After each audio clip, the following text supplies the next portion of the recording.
Nothing. Nothing but.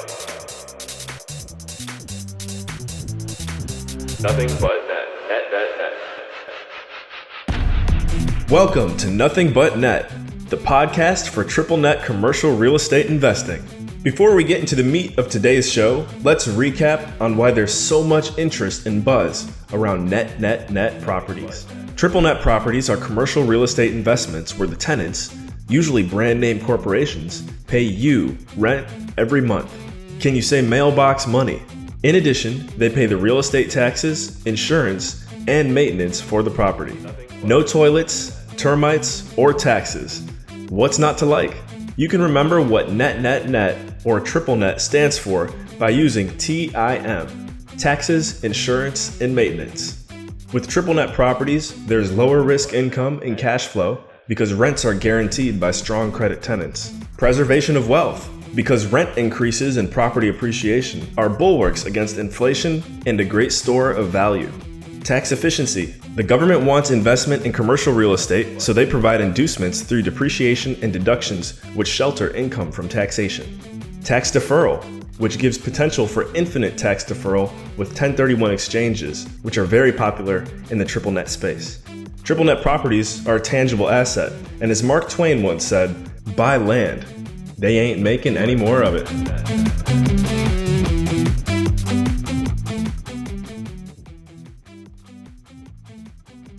Hello and welcome back to the Nothing But Net podcast, the podcast for triple net commercial real estate investing.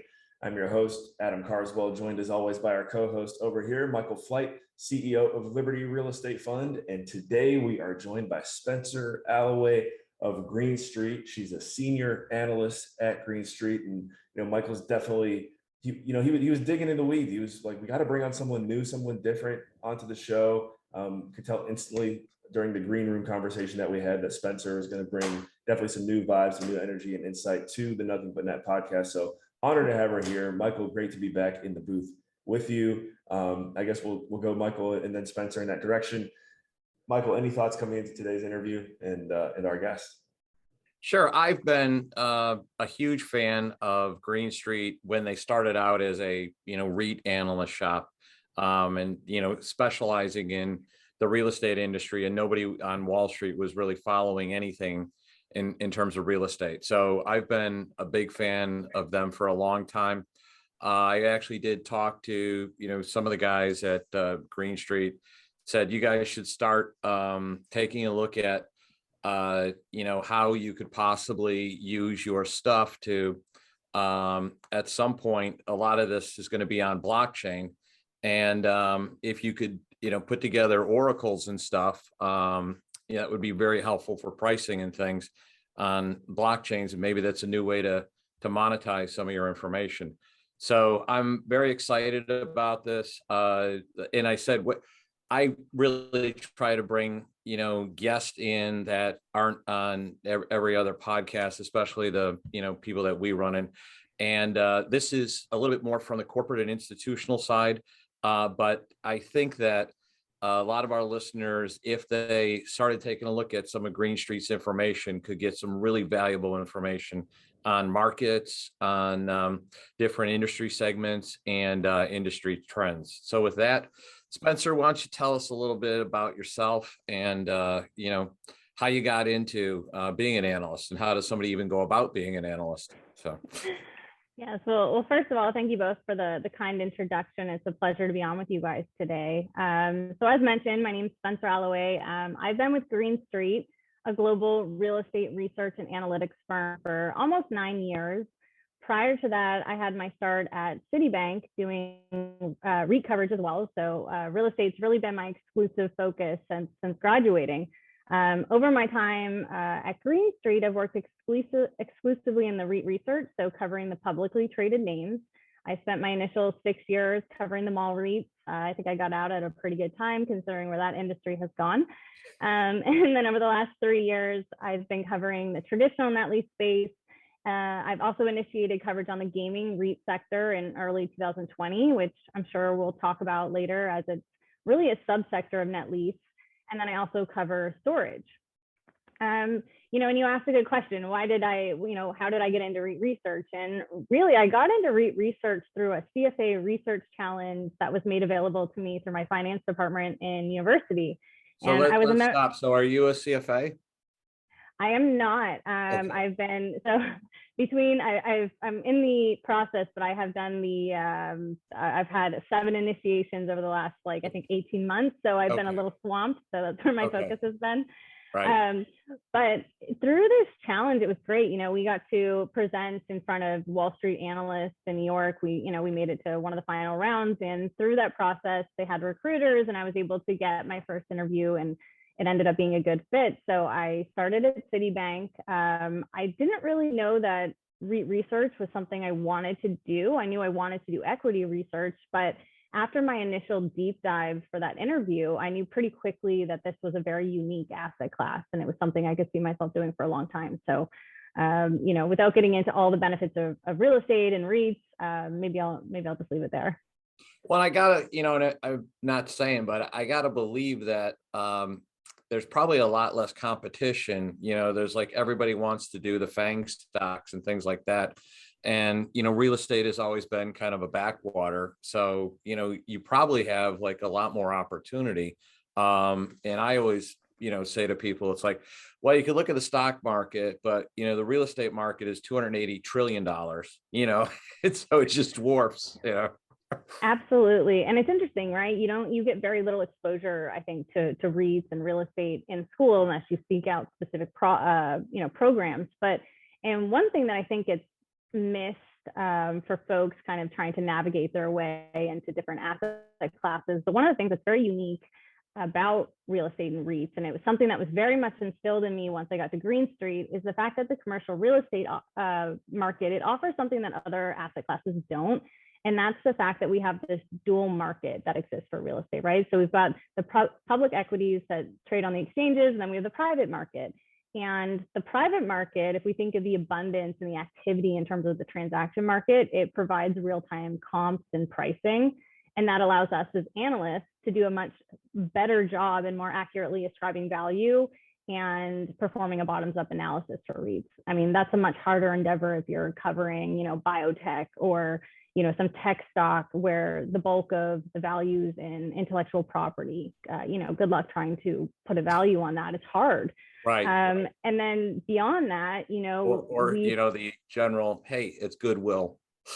Right. And so beyond that, then we see this really unique public and private market arbitrage. So, if we talk about REITs that are trading at massive premiums to asset value, which is often the case in the traditional net lease sector, the REITs can go out to the market, issue equity at extremely attractive pricing, and then they can go deploy the capital and the proceeds in the private market at some appropriate, often very attractive spread to their portfolio cap rate. So that ends up being very value accretive. So there's a lot of really unique and I think beneficial aspects that makes my job a lot easier being in real estate than other asset classes.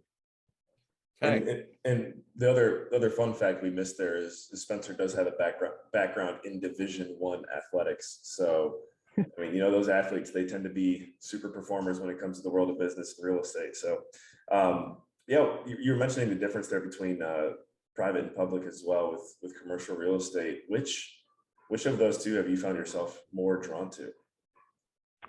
So because my background has been exclusively on the public equity side, I would say definitely there. I love the excitement of the market. I like, waking up in the morning, and it can be stressful at times, but I love waking up to merger announcements or, really fun disruptors that might happen, e-commerce for malls, for example, or the demise of department stores. This is always something really interesting to write about. And in covering the public side, I have to engage in the private.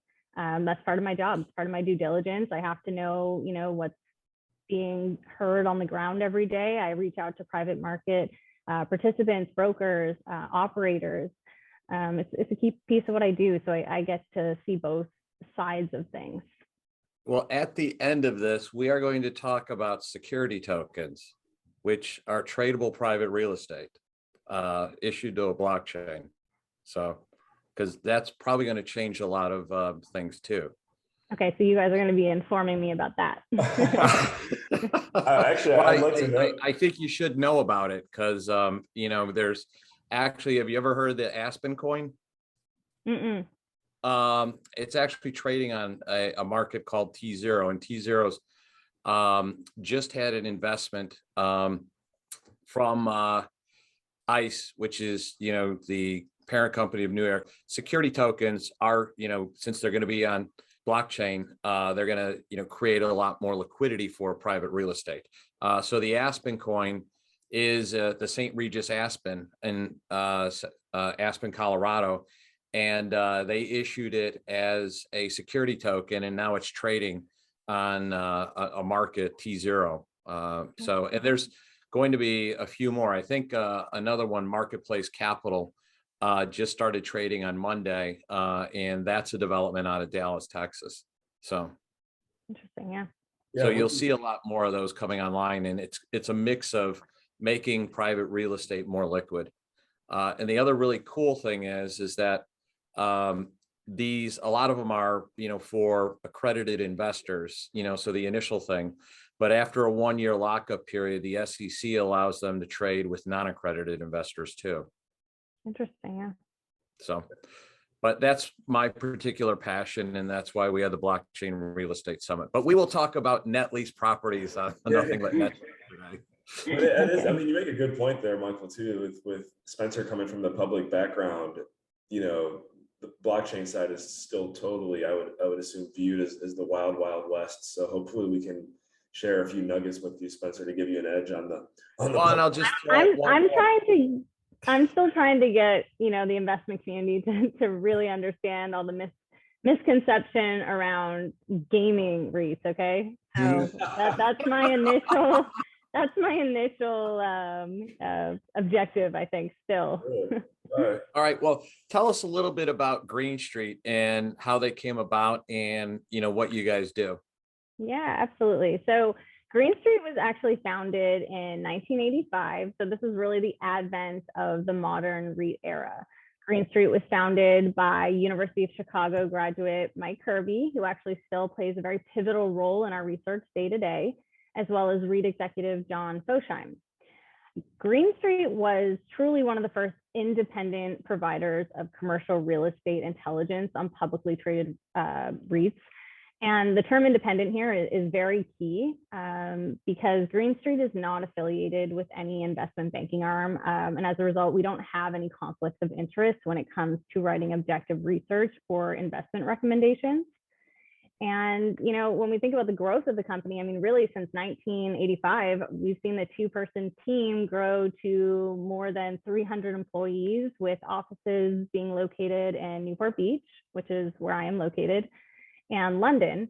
And the company's really solidified its position as the preeminent source of commercial real estate analytics, research, news, and advisory services in the public and private markets.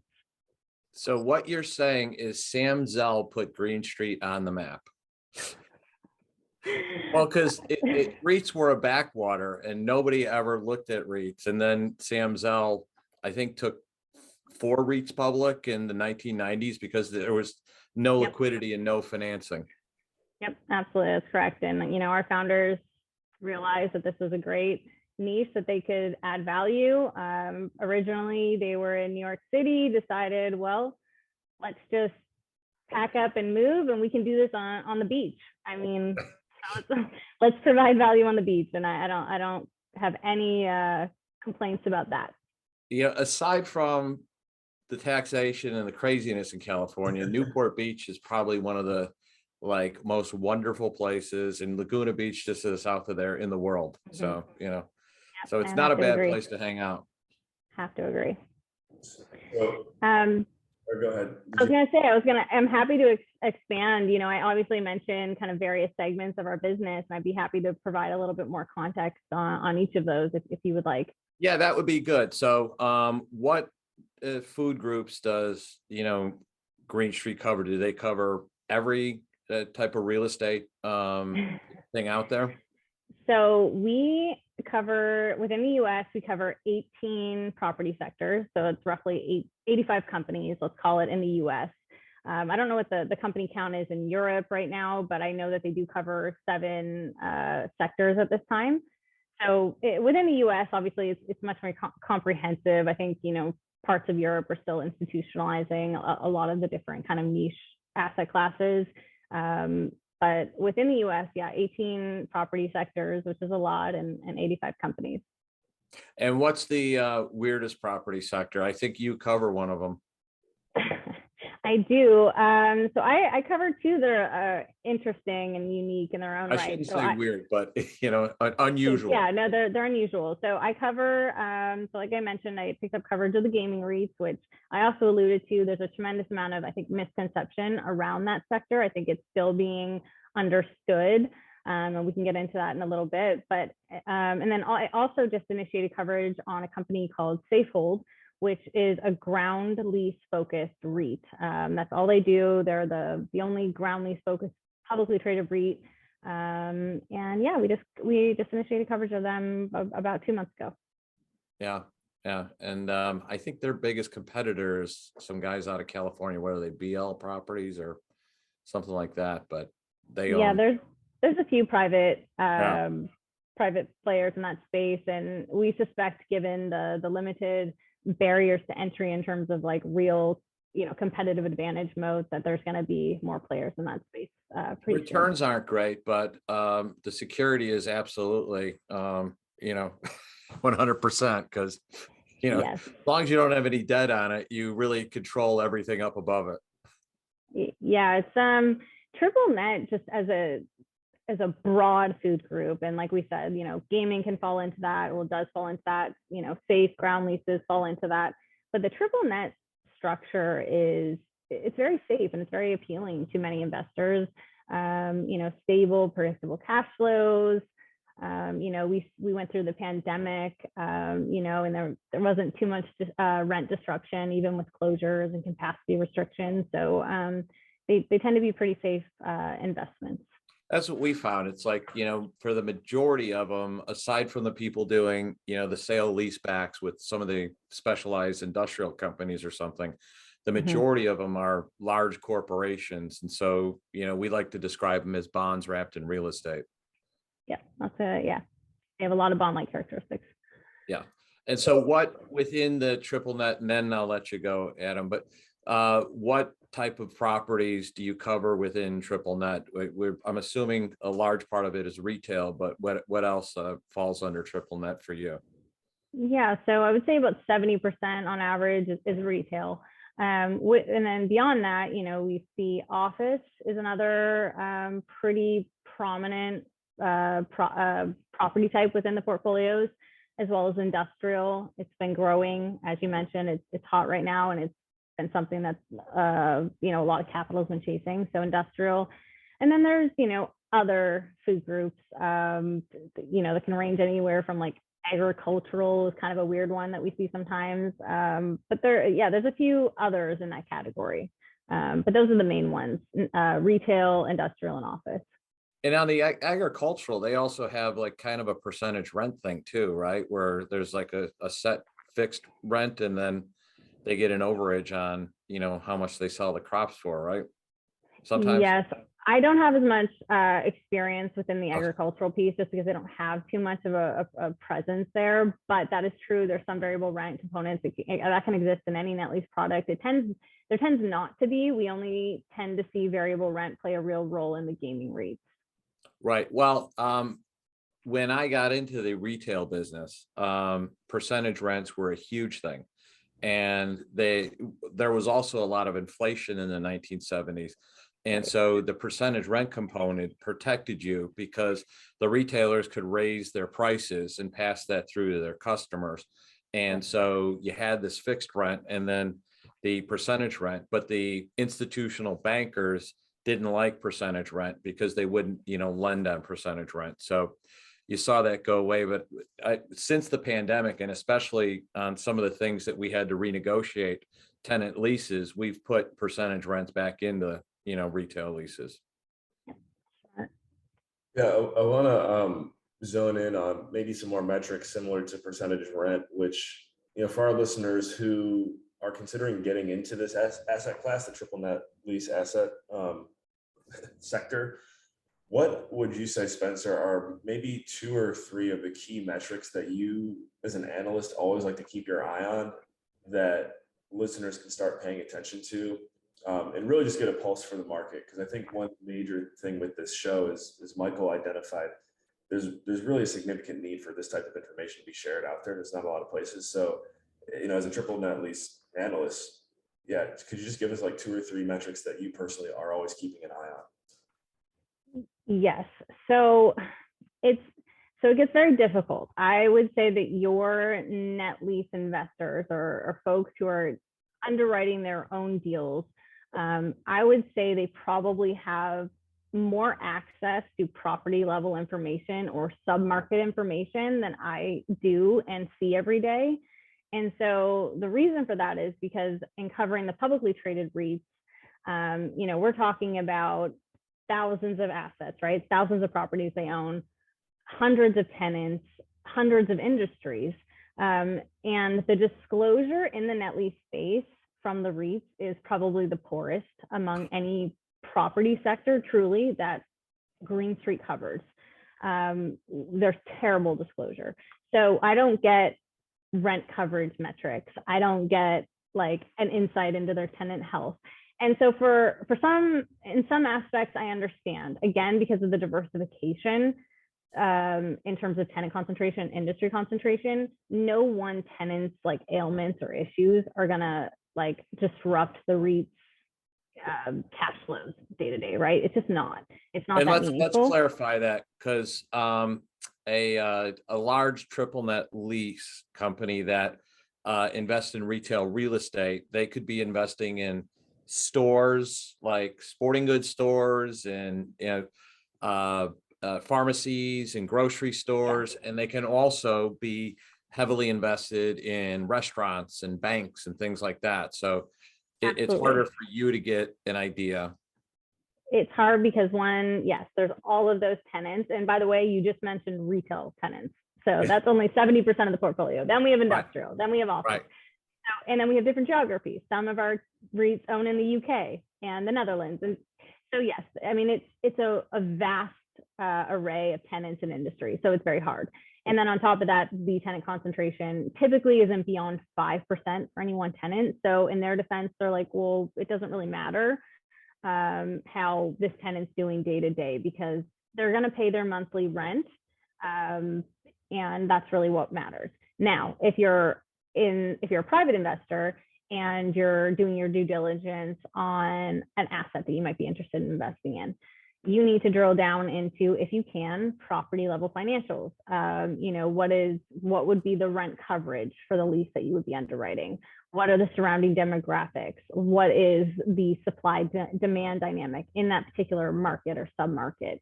Those are the things that you would want to drill down to. And you would also want to think about, the potential of disruptors in whatever industry you're looking to invest in, right? Banks, for example, might have been a really solid investment years ago, but now we're seeing store right-sizing initiatives across the country because there's automation. There's less need for 5 banks in one market. So things like that. But I think that listeners, of your podcast, if they were to drill down into some of those things that I just mentioned, they would be doing a very good job in terms of due diligence. And so let's just zoom in on, like you said, store coverage ratio. That means you're talking about a health ratio. So if you could possibly get sales for that particular store, you would know how well they're covering the rent. Exactly. And it's really important. And one of the things that we hear from the REITs under our coverage is you don't want to just stretch your tenant too thin, right? You want to find a happy medium where your tenants, operating performance is going to be in line with whatever kind of rent you're going to charge them. So, you're going to want, a healthy rent coverage ratio that makes you happy as a landlord. You're getting a good return, but at the same time, that your tenant's going to be able to keep up with that payment, and they're not going to be stretched too thin. Yeah. And just as a good rule of thumb, a health coverage ratio that is up above 10% usually means that the tenant is in trouble. except for a tenant like a jewelry store, which has huge margins. So then you can have a higher.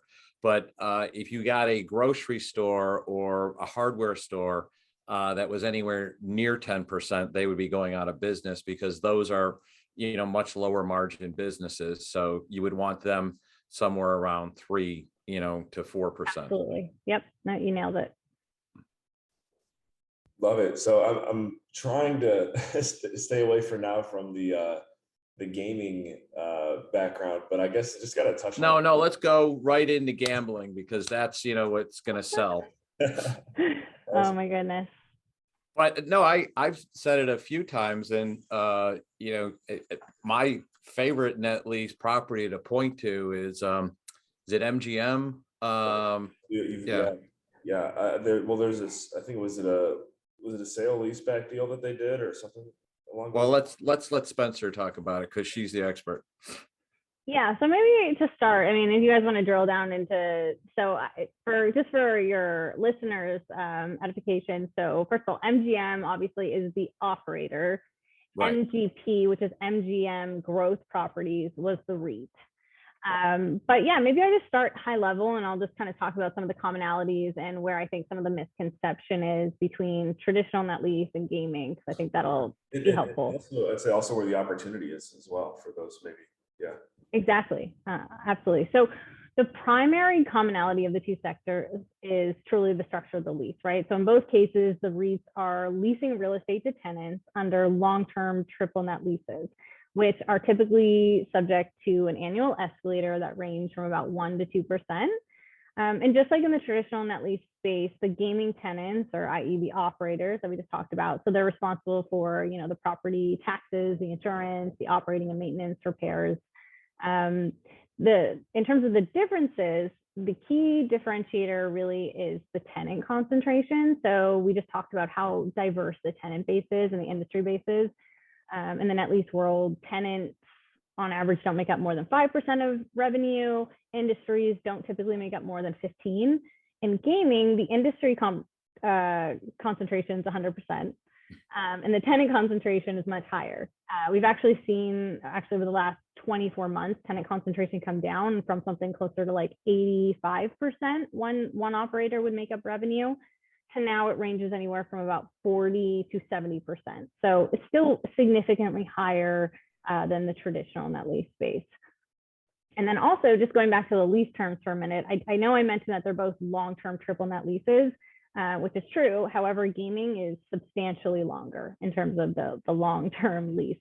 So they range anywhere from 30 to 60 years, where in the net lease portfolios, we see something close to like 15, 20. Right. And then the last piece is that also, and this is actually something that I would love to kind of talk about a little bit more, but in this sector, I know I talked about an annual rent escalator typically being somewhere between 1% and 2%. In gaming, that is a very real number. You should, as a landlord, expect to have truly about a 2% annual rent escalator achieved. In traditional net lease gaming, we have long been of the thought at Green Street and much more bearish in terms of internal growth for net lease. And the reasons for that is that, and we proved this out actually with a really in-depth analysis we did in 2019. And the reason for basically that bearish thought is that net lease REITs will experience what we call credit losses from their tenants. And this will come by way of unforeseen occupancy loss. So, retail, for example, it's had troubles, for the last 5-6 years. People are, tenants could all of a sudden go bankrupt, have credit events, or they might have what's called rent restructuring initiatives. And that's essentially when a tenant will go back to the net lease landlord and be like, look, I can't afford to pay this rent right now. We need to renegotiate something lower. And unfortunately, the traditional net lease REITs kind of tout like, oh yeah, we do 1.5% annual rent escalators. But in reality, once you account for these occupancy losses and the rent restructuring they're doing, the true same-store NOI growth in these net lease portfolios, at least the public guys, is really in the red. It tends to be negative. So that's something that gets missed. So there's certainly a lot more. That's particular to the gaming though, correct? Or No, total? that's particular to the traditional guys. The traditional net lease names tend to have negative NOI growth. The gaming sector, on the other hand, has true NOI growth to the tune of about 2% a year. Okay. And I think that's something that's really missed. And I think what's interesting is, you see the traditional net lease names and they trade at massive premiums on average to their asset value. You're talking about like anywhere from like 60 to 90% NAVs at peak, which was like pre-pandemic, sorry. And now, you see the gaming REITs, they trade at like a discount or near parity. But one has much better internal growth profile. So how did the gaming REITs do through COVID when they had to be closed down and a large concentration is in Las Vegas, which, Nevada has been pretty rough on their gaming industry? Yeah, I think that it's awful to say this, but I truly think the pandemic was fantastic for the gaming REITs for the reason that it provided an absolutely incredible case study, which was really like the absolute doomsday worst case scenario for that space. And at one point, the casinos were closed for 2 months at a time. They had zero revenue coming in the door. And then, by the way, once they opened, foot traffic was really depressed because still folks were a little bit scared to travel. And then beyond that, they had capacity restrictions. So if people did want to go, well, they were restricted by the number of people that could come in the doors. But what's amazing, and I hope what the investment community took away from that whole case study, was that the rent payments to the REITs by their operators were effectively they were not interrupted. The gaming REITs received all of their rent through that time. And I think that the investment community has had this, misconception around gaming because we think of gaming, but I think our mind goes to the operators and like, oh, it's gambling. It's subject to tourism. It's subject to healthy consumer balance sheets. Like it's so gaming, so you immediately think risk too, right? Just because you think risk. It's just, and you can't blame people for thinking that. But what we're trying to do is educate the investment community. Like, hey, these are really secure leases. These are 60-year leases. And even in the worst, darkest of days, the operators paid their rent. It's the only industry where you walk into the casino and they advertise that they have the loosest slots on the strip and they pay 97%, which means that they're taking 3 cents of every dollar you give them. So, but I wanted to ask you, how do you feel that, because online gaming has just exploded. So how has that impacted? And then, Adam does all this crazy crypto NFT stuff, which is basically like gambling too, and it's gamification. Right. And, the same thing with Robinhood. So how does that affect, actual gaming itself, physical gaming? Yeah, it's a great question. It's been extremely topical over the last, 24 months. We actually did a deep dive in digital gaming, I believe it was last year, where we explored a lot of the topics and what we thought the impacts to the REITs would be. And, to sum it up, and I think this is where my mall background comes into, I think it comes in handy, is unlike e-commerce in the world of retail, which was cannibalistic, right? There was only so much money you're going to spend. And so it was kind of like this pie that's being shared among, more outlets. Unlike it being cannibalistic, in the gaming space, we view digital gaming as additive. So we think it's going to grow the pie. And the reason for that is because digital gaming has very much come by the way of like sports betting.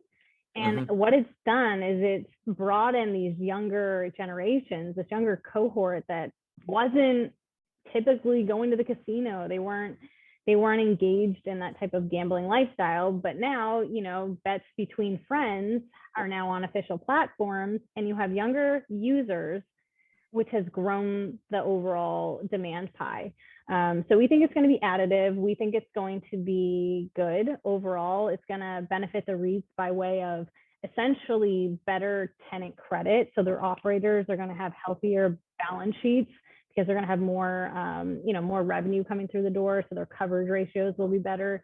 And then to some extent, we've also heard about what's called it's similar to kind of like online sales in malls being attributed to like an actual retailer in store. It's going to be similar to that. So let's say, in Massachusetts, for example, a casino, I don't know, is nearby by a local town. And that local town all of a sudden has seen 50% increase in online gaming at home. If they can kind of attribute those platforms like MGM, BetMGM or something to a nearby casino, that casino could participate in variable rents. Okay. There's different ways the REITs can enjoy some of that upside, but the initial kind of win for them will come by way of stronger tenant credit. Okay. Fantastic. The beauty of one of the cool things, I guess, about online gaming is for markets that haven't had much exposure to a physical asset. It now creates an opportunity to say, hey, maybe if we build a casino here, it will perform well. Yes. And one of the other really interesting things that we've heard, and it's not the case everywhere, but one of the interesting things that we've heard is that in order to have like an online presence in terms of digital gaming, you have to have some affiliation to a ground license. So what happens is the owners of the ground licenses are the operators that operate at like that brick and mortar casino. That's like Penn Gaming buying Barstool Sports. Right. But what happens is in order to have, the online licensing availability, what the actual casinos get to do is they basically, I don't know if it's like rent or they sell off what's called skins. Well, they basically license their ability. So because otherwise you can't like take bets in this jurisdiction. Exactly. So they use their land presence to sell off the rights to what's called gaming skins, and those folks get to kind of benefit off of that. Yeah. Well, and I have to say it probably helps people be less intimidated to go in and play poker when you're playing poker online and stuff, so there's people, Massimo was all proud of the fact that, he beat, they were on an online poker tournament and he beat Yale and Harvard. I'm like, well, is Michael's son for those two. I'm like, that just means you're spending more time gambling and less time studying. Yeah, and I mean, it's additive too, not just because, you've got a younger cohort, using, so you got a new user base, great. Beyond that though, I mean, if you're somebody who likes to go to, and I should preface this, look, we think that it's going to be more beneficial, digital gaming, to regional operators than Vegas. And this is the reason. It's because if you're a regional casino, and you have patrons that come to your casino, maybe let's call it 12 times a year, so you go monthly. But if that one patron is also then, because they, are really addicted or they really like to play, perhaps they're going to add, 2 additional games at home for the month. Right. So you're going to have more revenue coming in from one patron in a regional market. Now, that doesn't kind of translate well into the Vegas kind of market, because you're probably not going to travel to Vegas to sit in your hotel room to play online. You're going to go to the casino. So destination-based casinos probably don't have as much upside by way of digital gaming except for the additional users, the younger users, that the regional operators will. Okay, fantastic. Speaking of markets now too, with Vegas kind of being the New York City of this sector, what regional markets are you keeping an eye on, or are you seeing some promise in that you think maybe most people wouldn't consider in regards to gaming? That's hard. Again, I mean, because again, the operator's health, like I said, even in the worst times, didn't really impact the REITs. For my job, I don't have to spend too much time worrying about, which operator is doing the best in each market. We keep a broad eye on how the operators are doing at a high level. We're not drilling down into markets. That being said, I think that maybe kind of answering the question a little differently, how about instead of the markets we're looking for in terms of like outsized performance, the ones that we are looking for and looking at more closely are the ones that we feel would be more at risk for obsolescence risk. So those are going to be like really small markets, like Mississippi, for example. It has like a ton Biloxi. For which ones? Biloxi.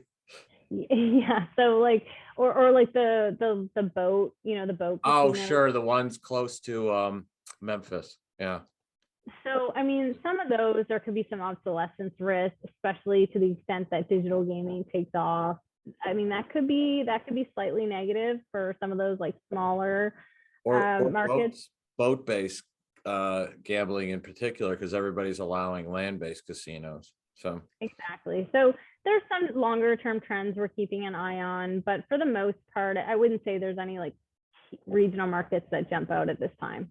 I gotta ask you, do you cover international like Macau and some of the Caribbean? No. So when initiating on this space, there's one company in particular that we cover, Vici Properties, and they've been the most vocal in terms of exploring non-gaming avenues as well as international gaming avenues. So when I initiated, I wanted to get a little bit smarter on, okay, what is the possibility of some of our REITs having their foray into some of these international markets, and really, especially as it relates to like Macau, like and many of the other markets, by the way, the regulatory tax hurdles, like all of it, it's so much more complicated. Like it's complicated and difficult to get things done in the US. Translating that into foreign opportunities, it's just exponentially harder. So right now, that's not really on the radar. We don't follow it too closely. To the extent that one of our REITs one day dips their toes in those markets, we'll pay a lot more attention then. Okay. All right. Well, we're gonna probably start, getting wound down here. But how much do you know about security tokens or anything? Do you cover cryptocurrency at all? No, no. I stick to what I know, and that's my REITs. Okay. Because I think you should at least have somebody at Green Street, take a look at security tokens, because even DTCC was doing, blockchain trading. They can't get it going fast enough right now, but at some point they're going to have the throughput that most stocks are going to be traded, and on a blockchain too, because you won't have what happened with what was it, AMC or GameStop. You won't have what, where there's like way more shorts outstanding than there is actual stock. Right. So, but the other thing, like I said, is it's going to bring liquidity to larger, and I believe, it's more than likely going to benefit institutional investors, because if, somebody like a BlackRock or a Nuveen or somebody like that, issues their shares as an extra strategy, it's going to create opportunity for people that are individual investors to get into institutional quality real estate that they can't get into right now. And it's going to give them some liquidity and an exit strategy. Yeah, no, that makes a ton of sense. I think we have, as part of our research department, again, on the public side, we do have a strategic team, and they spend a lot of time on macroeconomic and larger, bigger picture, instruments like you're talking about that would impact our day to day. So I think that definitely falls into their camp, and I'm sure they're probably much more educated on this. That Green Street should look into providing data to oracles, because oracles are like, online and on-chain things, so that they monitor, pricing. And so a lot of contracts are, geared towards this. So, but yeah, absolutely. And maybe one last thing, I don't know if we still have time, but I don't know that we really answered the question as to how, net lease investors and your listeners can really utilize our research. Oh yeah, I guess we don't. Kind of the main reason we got you here. Yeah, we covered a lot of things. We're bringing you on, so let's do that. I apologize. Dating is a very sexy topic. I understand, so we like to get to it. But I'll try to keep it brief. But on the public side, it's very straightforward. Obviously, financial institutions or asset managers are going to look towards our investment recs or reports to try to help inform where they want to put capital to work. On the private side, and I think this is more what your listeners are interested in. So because net lease is a huge sector, so again, the addressable market, I think in the US is estimated to be about $4 trillion. It's extremely fragmented. I mentioned there's poor disclosure. It's very difficult for us to do private market work. But that said, our clients and your listeners will be able to rely on our REIT research as well as sector level work to get a sense of two things, or a few things. So one, our research provides pricing in real time because the REITs do provide disclosure around, the comps and the deals they're doing.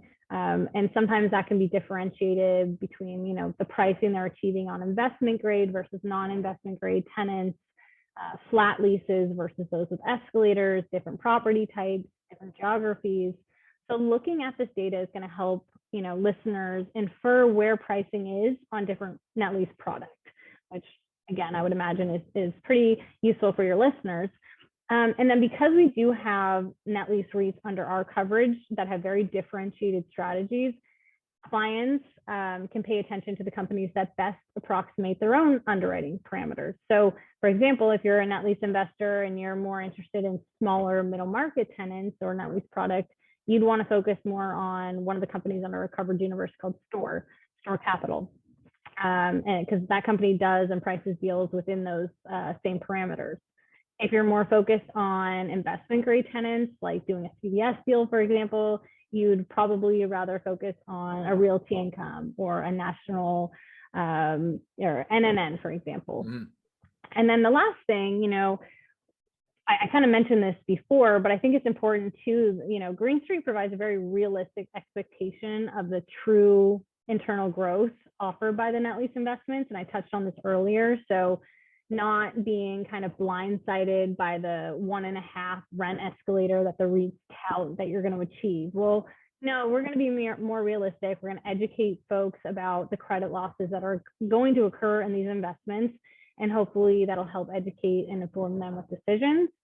And sorry, the last thing I would just say is that our research also helps keep folks apprised of thematic views in the industry. So for example, we wrote an e-pharmacy disruption report a few years before it was really topical. And since then, we've seen a right sizing in not only the existing square footage of the pharmacies, but we've also seen a right sizing of store fleets. So that's just one example of some of the thought leadership pieces that we do at Green Street that will keep folks, apprised of major themes, topics, and help them make investment decisions. And you guys also do not only cap rate and, square foot, pricing information, but you also have some pretty good information on geographic trends. And, absolutely. So yeah. the migration from, the tier 1 markets to, even Jacksonville and some of those other places exploding. Absolutely. So, and that's really on the private market data and analytics. So I should say, so on the private side, clients can find detailed information on the top 50 commercial real estate markets in the US. And that's actually expanding to another 300 plus. So it's going to be very robust here in the very near term. And included in that data, as you mentioned, so we have property market grades, CPPI, which is the commercial property index. It's a time series of asset values by sectors. We have demographic, macroeconomic data. So we're following trends, like I said, macro and the like, telling you where population growth is headed. What is the existing supply per capita? What does that look like after the deliveries that are coming online in the next 2 years look like? So there's a lot of things that we offer on the private side, including we're actually rolling out a sales comp database, and that's going to contain over 75,000 verified sales transactions compiled over the last 15 years for a total of about, I think, 4 trillion in value. So that's going to be kind of a Is that is there a like cutoff on that? Like, is that 10 million and above, or I think it's 5. 5? Okay. Okay. So yeah, so we're not going to, again, we try to focus on like the really meaningful ones. So about 5. Well, and more institutional, because REITs are by nature institutional. Absolutely. Oh, Very helpful. but it'll give you a trend on stuff. Yeah. Best place to go for everything we've outlined here is it just greenstreet.com? And is there a way for our listeners to, if they want follow-up questions with Spenser, are they able to get in touch with you? Sorry, yeah, absolutely. I'm happy you guys can put my work email in your, I don't know if you do footnotes to this or notes to the podcast, but certainly if there's any follow-ups or questions, I'd be happy to see some emails. Not a problem. Okay. Awesome. Well, Spenser, thank you so much for investing your most valuable resource with us here today, your time, our listeners as well. Thank you for hanging out with us on the Nothing But Net podcast, the podcast for triple net lease commercial real estate investing. Again, that's Spenser Allaway of Green Street. She's a senior analyst over there. So make sure you go connect with her and check out all the resources in the show notes. Had a blast here. And you know, Michael, I'm a little bit smarter when it comes to the gaming side of the asset class now. So thank you for bringing her on here and everything else we got. It's just been an absolute pleasure. So I guess I'll give an opportunity for Michael and Spenser to say thank you and sign off, and we'll take it from there. So Michael, you go first. Yeah, Spenser, it has just been fantastic. You've brought a lot of value, and now I'm going to go out and start buying casinos. So we would argue that gaming real estate is the most attractively, well, at least one of the top 2 most attractively priced in the private market. So yes, that's a great idea. But thank you both for having me today. It was a pleasure meeting and speaking with both of you. Absolutely. Everyone, thank you for tuning in, and we will catch you in the next episode. Thanks. Thank you once again for joining us here on Nothing But Net, the podcast for triple net commercial real estate investing. If you enjoyed what you heard today, one last friendly reminder to like, share, subscribe, or leave a review for us. It really helps a ton with the show's visibility. For the Nothing But Net team, I'm Adam Carswell. Take care. Nothing but net.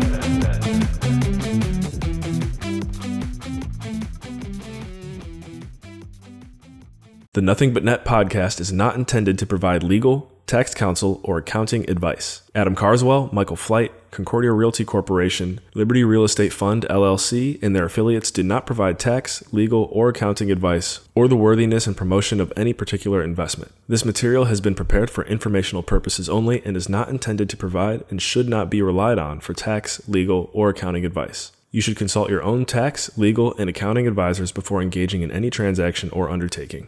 We highly encourage individuals and investors to seek the counsel of a qualified attorney, as well as seek the counsel of a tax professional or certified public accountant to determine if there are any potential tax liabilities or consequences as a result of anything contained herein. All listeners of this podcast or video should understand that there are no guarantees of any success, outcome, or profitability of any transaction or undertaking, expressed or implied, and will not be liable for any financial or other losses or damages incurred as a result of any undertaking. Go to nothingbutnet.us for a complete set of disclosures. Thank you.